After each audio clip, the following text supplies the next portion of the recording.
Классикадан қалай дұрыс ақша табу керек, яғни классиканы қалай дұрыс жасау керек, және де қалай оны дұрыс есептеу керек, соны көрсететін болам. Қараңыздар, негізі бұл сабақты мен сіздерге айтайын.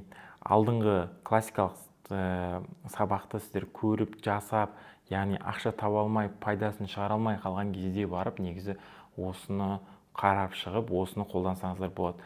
Мен қазір видео түсіріп жатырмын, оны сіздер сразу келіп осы видеоны көрулеріңіз мүмкін, бірақ сразу көрсеңіздер, мен сіздерге сразу айтайын, оны мүлдем түсінбей қалуларыңыз мүмкін. Сондықтан да сіздер біраз уақыт өткеннен кейін, осы арбитражбен айналысқаннан кейін, пайдаларды дұрыс таппай жатқаннан кейін, яғни проблема болғаннан кейін, пайда аз болғаннан кейін, сол кезде барып көрсеңіздер, бұл нәрсені түсінетін боласыздар. Яғни бұл өте құнды, ешқандай былайша айтқанда арбитражниктер біле бермейді осыны есептеудің жолы. Бұл жерде математика негізі жақсы керек болады. Енді қараңыздар, мына жерде сіздерде 2000 USDT болады, ішінде Binance'қа 2000 USDT салып қоясыздар. Сол салып қойған сәттен бастап ары қарай есептейтін боламыз. Енді қараңыздар, бүгінгі күнмен есептейміз. Например, бізде қазір топта тұр. Яғни біз тек қана кәсіби банкпен айналыса берсек те болады, бірақ сабақтың соңғы жағында мен сіздерге тағы қандай банктерді қосқан дұрыс екенін де көрсетіп өтемін. Қараңыздар, мына жерде 49-дан сатып отыр, бірақ 500 мың мен 1 миллион теңге арасында. Осы жерде 5 мың теңге немесе 100 мың теңге сатып алғысы келген адам сатып ала алмайды, скорее всего. И мына жерде 5 мың теңгеден 500, мына жерде 5 мыңнан 5,5 мыңға дейін көрсетіп қойған, мына жерде 50 мыңнан 3,5 миллионға дейін көрсеткен, және де мына жерде 5 мыңнан 200 мыңға дейін көрсеткен. Яғни біз мына жерде 992-ден қойсақ болады, то есть 992-ден қойсақ болады, 992-ден қоя берсек болады. Осы адамның, 993 деп тұрған адамның алдына шығып тұрсақ болады. Алдына шығып тұрсақ та біз сата аламыз. Яғни бізде $2000 болғандықтан біз ақшамыз башқында тез өткізіп жібере беруге болады. Бір аса қиындық туындырғызады деп айта алмаймын. Яғни осы жерде біз бұл жерден де қатты маңызды емес, кәсіби банкпен істеулеріңіз мүмкін, БЦК банкпен істесеңіздер тіпті керемет болады. Болмаса басқа да банктермен жұмыс жасай берсеңіздер болады. Мен жалпы сіздерге как проверка ретінде просто так каспимен ғана көрсетіп отырмын. Енді көбісіңіз каспи қолданасыздар. Енді осымен есептеп көреміз. Яғни біз 2000 USDT сатамыз дейміз, бірақ біз 1998 USDT сатамыз. Яғни біз мейкер болып объявление берген кезде міндетті түрде $2 комиссия ұстайды. Вот сол кезде бізде осы ақша, яғни осы ақшаға сатып аламыз. Скопировать етіп алайық. Бұны калькуляторге қоссақ та болады. Калькуляторге так, мына жерге вставить етсайын. Вставить. Вот осы ақша 898.900, яғни 899 мың деп есептей салайық. Осы ақша біздің каспиге түседі. 899 мың теңге. Осы ақша түседі. Осы ақшаға біз обратно USDT сатып аламыз. Яғни продать жақтан USDT сатып аламыз. Объявление беріп. Мына жерде 5 мыңнан 85 мыңға дейін, 5 мыңнан 250 мыңға дейін дейді, 5 мыңнан 514 мыңға дейін дейді. Енді осы 28-дің біз алдына тұрмыз керек, яғни 29 деп алдына шығып тұрмыз керек. Яғни бұл жерде лимиті нормальный тұр. Ал мыналарда, мысалы, 300 мың сатып алғысы келген адам сатып ала алмайды. Мынадан, например, 200 мың сатып алғысы келген адам сатып ала алмайды деген сияқты. Олардан кейін тұрсаңыз да, сізден 300 мың, 400 мың теңге келіп сатып алу мүмкін сразу. Сондықтан мына адамнан ертерек тұрған дұрыс. Бұл адамның лимиті басқа адамдарға қолайлы болып тұр. Кешіресіздер, мен осы жерде бір нәрседен қателесіп тұрмын. USDT емес, BUSDT-ге қойылып кетті. Осы жерде міне USDT-де тұр қайтадан. Вот 140 пен 144 дейді, 200 бен 99 мың дейді, 500 мың мен 4,5 миллион дейді, 100 мың мен 725 мың теңге дейді. Жалпы бұлар керек емес. 100 мың, 285 мың, 56 мың, 300 мың, 804,5 миллион дейді. 100 мың, и 20 мыңнан бастап сатылып тұр. Осының алдына шықсаңыздар сізге жеткілікті. Яғни 448-ден 0,8-ге қойсаңыздар, сіз мыналардан кішкене жоғары тұрып, яғни 30-40 мың, 50 мың теңге сатып алғысы келген адамдар сіздерден сатып алатын болады. Сөйтіп сіздер $2000-ыңызды 5-6 адамға, 10 адамға сатып бітіріп тастайсыздар. яғни қиын емес. Продать деген кнопканы басамыз. Сатылып кетті ғой деймін, қателеспесем. Так, одан бөлек біз уже көрдіңіздер ме, 20 мың теңгеден бастап қойылғаннан кейін солай сатылып отыр. Так, мынаған көрейік. Осыған қойылып тұр. Енді осымен есептейміз. Бізде жаңағы ақша бар. Ақшаға сатып аламыз. Осы ақшаға, яғни мейкер болып, бізде сол кезде 2006 USDT болады. 2006 USDT-ға көбейді. Яғни 2006 USDT емес, бізде 2 USDT комиссия алып тастаймыз, сонда 2004 USDT болады. 2004 USDT-ға көбейді. Осы 2004 USDT-ді біз қайтадан ертеңіне сатып жібереміз. 2004 USDT-ді сатып жібереміз. 2004 USDT-ді сатып жібереміз. То же самое мына жерде лимиттарына қарап, астыңғы жағына түсіреміз. Түсірген кезде түсіреміз.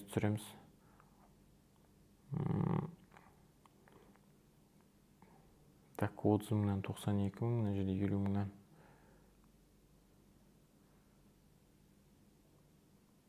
Біз қатты көтере алмайды екенбіз, но енді ол ситуацияға қарауларыңыз керек, әрине. Біз осының алдына қойсақ та жеткілікті. Яғни бізде 2004 USDT бар. 2004 USDT ол былайша айтқанда мына жақта 901 мың теңге, 901 мың 399 теңге болады. Яғни осы ақшаны скопировать етіп аламыз.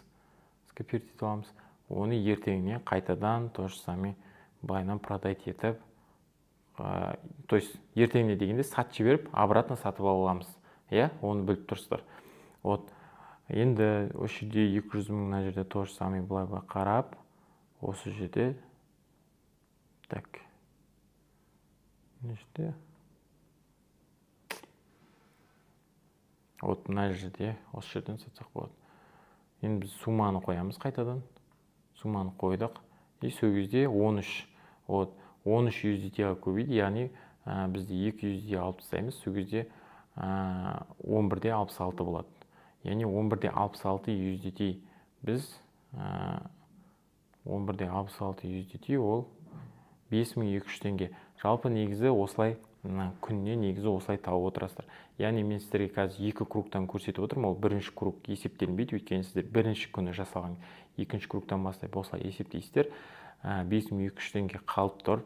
И одан бөлекте тура осылай жасай бересіздер. И қараңыздар, мынандай нәрсе болады. Сіздерде қазір айтам, мысалға 448-де 37-ден бүгін сатып алдыңыздар, ертеңіне сіздер 451-ден сатам деп отырсыздар, бірақ 451 емес, о жақта мүлдем түсіп кетуі мүмкін баға. Бұрын P2P-мен айналысып жүрген кісілер болса, мені келіп оқып қарап жүрген болсаңыздар, сіздер түсінесіздер. Яғни 48-ден қойсаңыздар, ертеңіне 51 емес, ол мүлдем 43 болып кетуі мүмкін да. 43 болып кетсе, или болмаса, 45 болып кетсе де сіздер минусқа кіресіздер. 45 болып кетсе, қаншалықты минусқа кіресіздер? Соны көрейік, например, 45 болып кетсе, қазір көрсетем. Мысалға 44, 45 как раз. 45 болып кетсе, сіздер мына жерде, например, 2013-те үтір 66, осы USDT 896 теңге. Яғни сіздердің кеше көрген пайдаларыңыз минусқа кетіп қалды деп ойлайсыздар. Негізінде олай емес, мүлдем олай емес. Бұл жерде сіздер принципе пайда көріп тұрсыздар. Неге? Өйткені сіздер USDT-дің количествосын көбейтесіздер. Яғни сіздер қазір бүгін 445-тен, кеше 448-ден алдыңыздар, бірақ бүгін 445-тен сатып жібердіңіздер. Но бұл жерде зиян көріп тұрған жоқсыздар. Неге? Өйткені сіздер 445-тен сатып жібергенменде сіз сол күні қайтадан 443-тен сатып аласыз. Яғни сатып жіберген жақтан қарағанда сатып алатын жақ міндетті түрде сол күні, сол уақытта, сол моменттерде арзан болады. Яғни 443-тен сатып аласыздар. Например, 441-де 69, например, да. Мына жерде тұр екен солай. Енді за криптаға жаңа скопировать етіп алдым, 896 мың теңге, 896 мың теңгені сіздер қайтадан қарасаңыздар, 2028 USDT. Сіздерде мынандай түсінік болу керек. Мен кеше 448-ге сатып алып едім, бүгін 445-ге сатып қойдым, минусқа кетіп қалдым, ойбай деген сияқты ой болмау керек. Негізі көптеген арбитражниктер өстіп мүлдем ұтылып қалып жатады. Яғни уже қайтадан көтерілген күтем деп ойлайды, жаңағыдай мен уже ұтылып қалдым деп ойлайды, сөйтіп күтіп өзінің уақытын өзі жоғалтады. Негізі классикада пайда жоқ емес, пайда бар. Яғни қаншалықты түсіп кетсе, не только 43, 38, 35, даже 20-ға түсіп кетсе де сіздерге разница болмау керек. Сіздер сол күнгі курстан пайда көріп жатсыздар. Яғни сіздер USDT-дің количествосын көтеріп жатсыздар. USDT-дің количествосын көтеріп жатсыздар. Күніне, например, 30 USDT-дан, то есть 10 USDT-дан пайда көрген күннің өзінде де сіздер негізі айына 20% шығарасыздар. Негізі 10 USDT күніне спокойно шығады. 10 USDT-дан сіз көбейтесіз, мысалға 20 күнге. Не үшін 20 күн? Мен сіздерге қазір айтамын. Қараңыздар. Не үшін 20 күн, мысалы қазір бүгін 48-ге. Негізі стабильно ол бүгін даже түсіп тұр. Стабильно негізі 452, 451, 453. Сол стабильно уақытта, стабильно солай тұрады. Ал қалған уақыттардың барлығында былайша айтқанда ойнап тұрады. Яғни қатты түсіп кетеді, не болмаса 59-60-ға дейін көтеріліп кетіп жатады. Көтеріліп кетіп жатқан кезде міндетті түрде ақшада ұстау керек, түсіп жатқан кезде тек қана USDT-дің количествосын көтеріп кете беру керек. Яғни бүгін 45-ке түсіп кетті, бірақ 45-тен саттыңыз, 43-тен қайтып сол ақшаға, тура сол ақшаға сатып алдыңыз. Сізде USDT-дің количествосы көбейіп жатыр міндетті түрде, USDT-дің количествосын солай көтеріп кете бересіз, көбейтіп кете бересіз. Сол кезде сіздер, яғни 39-ға түсті, қайтып 45-ке келді, 50-ге келді, 51-ге келді. Яғни сөйтіп бір күні, мысалы сол бір 20 күннің ішінде бір қатты түсіп, қатты көтеріледі. Не үшін 20 күн деп айттым? Мен пример көрсетдім. Мүмкін 25 күн болуы мүмкін, мүмкін 15 күнде. Айына міндетті түрде 1-2 рет сондай көтеріліп түсіп жатады міндетті түрде. Қарасаңыздар. Бұрыннан істеп жүрген болсаңыздар, или болмаса алдағы уақытта істеп қайта-қайта қарап зерттеп жүрсеңіздер, өздеріңіз түсінетін боласыздар. Енді мен сіздерге көрсетейін. Қараңыздар. Енді сіздер жаңағы 20 күн өтті, 20 күннен кейін сіздерде, например, 450, например, 58-59 болып кетті, например, қазір көреміз. Сол ақша қанша болады? Жаңа $200 өзі қанша болады? Так, 400, например, 458-де 45-ке көтеріліп кетті деп елестетейік, Мысалы, уақыт келді, примерно 20 күнде сондай бір ситуация болды, и көтеріліп кетті. Біздің мына $200, күніне $10-дан түскен пайдамыз $200, яғни пайдамыз бар, яғни 5000 теңгеден түскен пайдамыз. Енді бұл негізі 5000 теңге емес, одан да көбірек болады. Қазір қараңыздар, қалай болады? 2200 USDT, яғни біз USDT-дің количествосын көтеріп келдік, осы уақытқа дейін 2200 USDT болды. Ол бізде 1,8590 теңге, яғни 1,8590 теңгені біз яғни шығардық, 1,859 теңгені біз осындай ақша болды, в принципе. Енді қараңыздар, бізде 1,8 дей салайықшы. Қазір бізде қалай болып отыр? Бізде, например, 2000 USDT бар. Ол 2000 USDT қанша теңге болып еді? 2000 USDT ол 899 теңге, 899.500 теңге.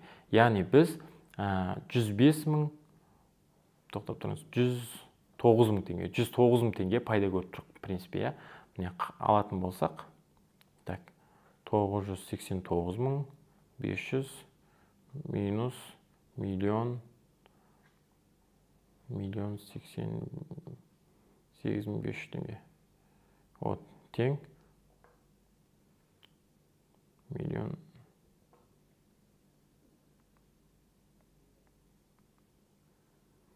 1,855 теңге минус 989.500,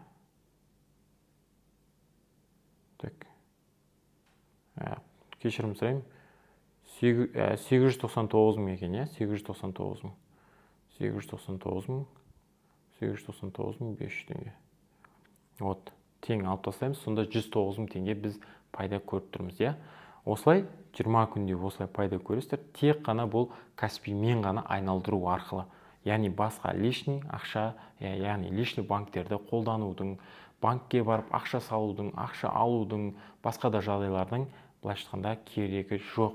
Тек қана Кассибанкпен үйде 2 сағат күніне уақыт бөліп айналдырып отырсаңыздар, сол миллион теңгелеріңізбен жеткілікті болады. Яғни сіздер бұл 100 мың теңге. Примерно сіздер айына 150 мың теңге осылай тұрақты жұмыс істесеңіздер, жұмыс ретінде қарасаңыздар, пайда осылай көресіздер.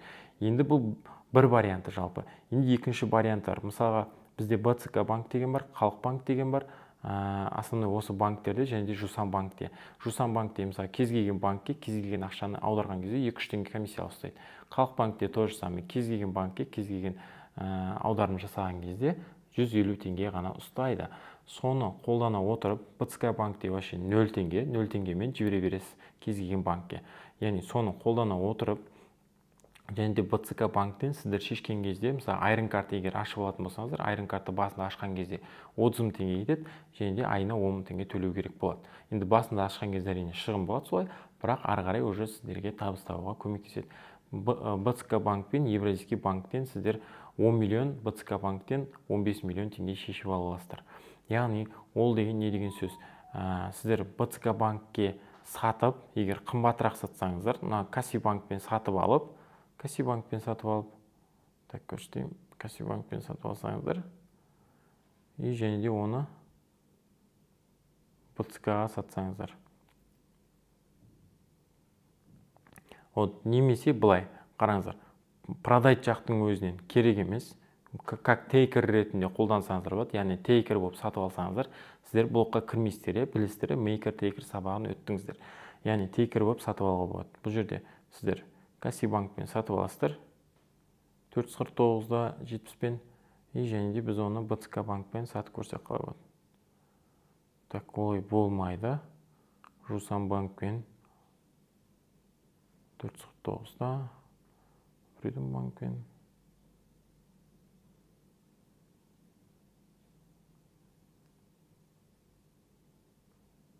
455, өкінішке орай болып атқан жоқ. Және де бізде Simplay деген приложение бар. Сол арқылы да көрсеңіздер болады. 450-де осындай болып тұр. Қараңыздар, мынандай нәрсе. Сіздер мына жерде БЦК банктен сатып аласыздар. БЦК не болмаса Каспийден сатып аласыздар. Каспий керек емес, не кажется, БЦК-дан сатып алсаңыздар. БЦК банктен сатып аласыздар 2000 USDT. 2000 USDT сатып алған кезде, тейкер болып сатып алған кезде біріншіден блокқа кірмейсіздер, екіншіден комиссия ұстамайды. Яғни 2000 USDT сатып аласыздар, ешқандай артық шығын болмайды. 798.500 теңге болады, 798.500 теңге сатып аласыздар, және оны объявление беріп, Simplayмен сатып жібересіздер. То есть Simplayді көрсетіп қойасыздар. Simplayға ақша түседі, Simplayдан сіздер без комиссия қайтып БЦК банкке аударып аласыздар. Енді біз мына жерде сатқан кезде 1998 USDT сатамыз, сол кезде 900 мың теңге. Яғни үстінен біз 1000 теңгедей осы жерден пайда көріп тұрық, 1000 теңге ма, қанша теңге? Так, қайтадан қоса салайын.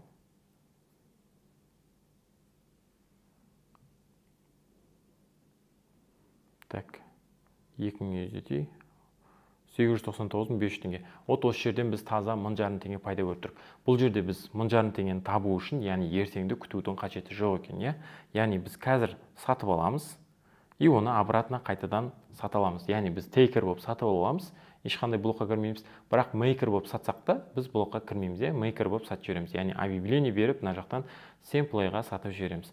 Негізі солай спокойно пайда шығаруға болады. Және де мен сатып алған кезде топта тұрғанмен есептеп жатырмын. Жалпы топта тұрғандардың бәрін көріп тұрсыздар. Жалпы Халық банкпен де тура солай істеуге болар еді. Мына жерде 5000-нан 44 мың дейді. Жалпы осы топтағыларды тура сондай бағанағыдай көріп, қарап, есептеп, былайша шығарасыздар. Бұл жерде бір айтарым, өздеріңіздің логикаларыңызды қосуға байланысты, және де есептеуге байланысты, және де өздеріңіздің жаңағыдай дұрыс үйреніп, дұрыс ойлануларыңызға байланысты, ары қарай табыстарыңыз. Бұларды негізі базовый нәрселерді жақсы үйреніп алғандарыңыз дұрыс. Егер сіздер классикадан пайда көрмесеңіз көрмеңіз кейбір моменттерде, бірақ сіздер жақсы түсініп, жақсы есептеуді үйреніп алсаңыздар, басқа связкаларға келген кезде спокойно, былайша айтқанда, өз пайдаларыңызды күшті шығара аласыздар.